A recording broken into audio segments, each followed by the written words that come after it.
Hapon na sa diyang migikan kami sa syudad sa Sugbo padung sa usa ka bukirang barangay nga makita din sa Dakbayan.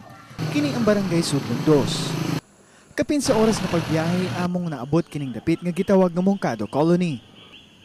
Tuig 1941 hangtod sa 1945. Usa si Hilario Camino Moncado sa Philippine-American Guerrillas. Siya usab ang Commander-in-Chief sa Filipino Crusaders World Army Incorporated. Dini sa Sugbo usa si Federico Jaime sa mga miyembro sa Moncado Colony. Siya usab ang Commanding General sa samang grupo ni Hilario Moncado.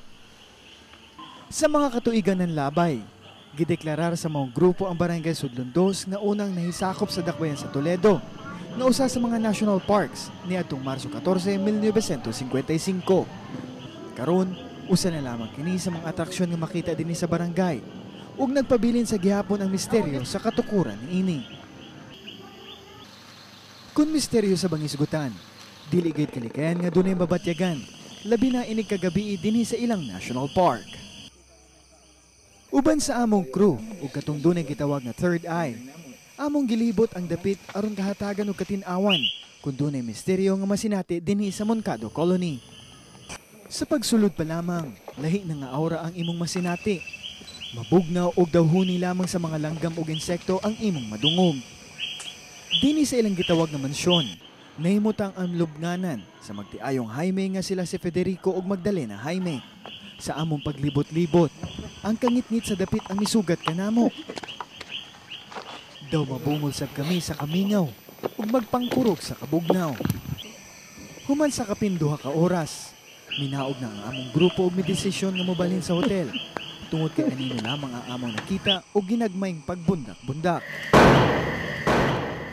Marso 3, 1966, natukod kining Jaime Moncado Hotel. Aduna kining giban-abanang 60 ka mga kwarto, function rooms, ug restaurant sa ibabaw nga bahin.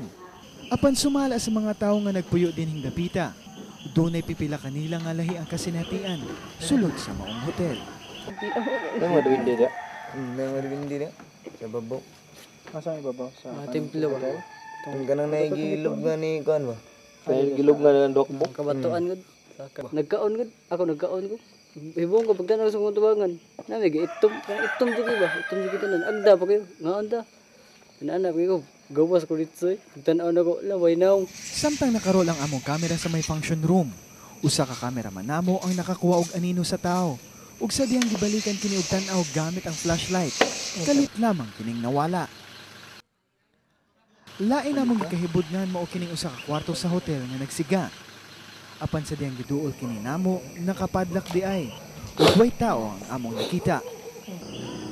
Si Manang Gina, dili niya tinuod nga pangalan, nagpuyo sa hotel sulod na sa 40 ka tuig. 12 anyos pa lamang siya, miyembro na siya sa Moncado Colony. Iyang asoy, dunay mga kasikas nga iyang madunggan og makita. Apan siguro gayon, naanad na siya niini. Baka mahadlok diri nga puyo diri. Ikaw lang? Mga safety man nun ang pagpuyo diri kaysa gawas. Baka madunggan diri mga kasikas like Dili dagan pero wala naman na. Di naman yung mahadlok. Pipila lamang kini sa mga kaibudngan nga masinati dinhi sa Barangay Sudlon 2. Gani kining tanang istorya base lamang sa among nakita og nasinati. Lakit na sab ang istorya nga nakita sa ubang mulupyo dinhi. Bisan pa man singon ini nga itabo, nagpabilin sa gihapon nga malinawon ang maong dapit. Mark Anthony Bautista, anda mo balita 24 oras.